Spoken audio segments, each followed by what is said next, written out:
ipasubok sa inyong lahat. Sadyang may kakaibang damdamin tayo nadarama sa araw na ito. Ipinagdiriwang natin ngayon ang araw ng kapanganatan ng ating Panginoon Jesucristo, ang Diyos na nagkagawang tao. Ang sabi na sa Ebanghelyo, naging tao ang salita ng Diyos. Ang hatid niya ay katarungan, pag-ibig at kapayapaan para sa sanlibutan.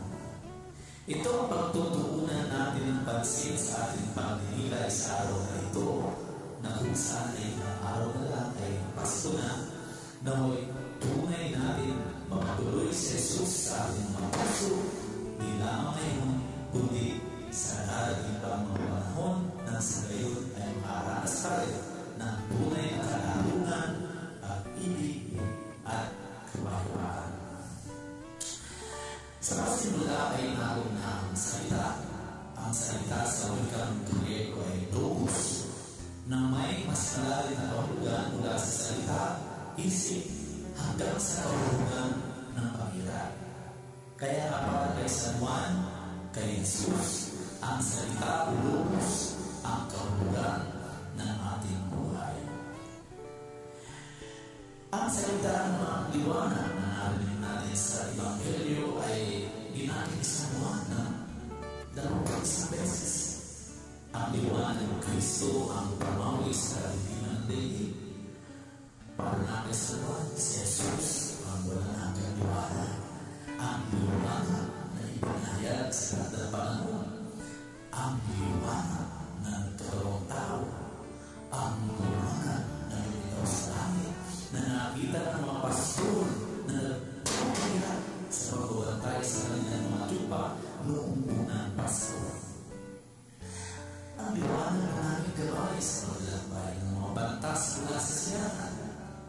Ito po ang dahilan kung bakit may parol at kumilis ka ng mga ilaw ng Pasko. Siya ang liwanag na dumating kahit hindi siya tinanggap ng mga tao.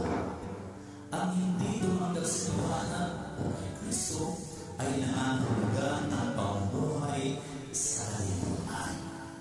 Ang kaliliman ay larawan ng kaluluhan o eos. Ang kaliliman ay larawan ng pagkatakot. Ang tao na mamumuhay sa kaliliman ng kasalanan ay puno ng kaguluhan at agang-agang. Ang tao na mamumuhay ng malayo kay Kristo ay puno ng takot at walang kapayapaan sa kanyang sarili. Ang batang isigilan sa salsaban ang siya natin buhay at tanaw. Sabi na sa Ebanghelyo, mula sa kanya ang buhay at ang buhay ay siyang ilaw ng sangkatauhan.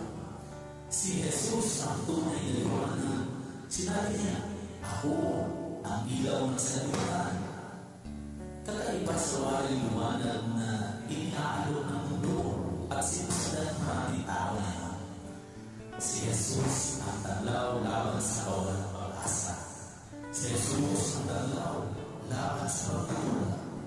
Si Jesus ang pag-asa sa mga hamon ng buhay na ating nararanasan. Ngayon pasuko ay hindi lamang tayo inaanyayahan sa buhay na nagmumula kay Jesus. Hindi lamang tayo inaanyayahan ng Diyos na mamuhay sa liwanag at tunay na kapayapaan. Inaanyayahan tayo lalo higit na mamuhay sa pag-ibig sapagkat ang manunubos na sibilang sa sarsapan ng mahal na Beben ng kay Diyos na pag-ibig. Nagsabihin ng Diyos na mahal niya tayo, hindi ba sa ilang namin? Nagsabihin ng Diyos na mahal niya tayo, sinuhin niya ang kanyang bagong anak dito sa langit. Kaya na yung Pasko at sa darating pang mga araw, ipakita po natin ang ating pag-ibig sa pamamagitan ng gawa. Ang Pasko ay ang pag-ibig ng Diyos na konkretong ipinadama at ipinaraan sa atin sa pagkagawang tao ng ating Panginoon Jesucristo.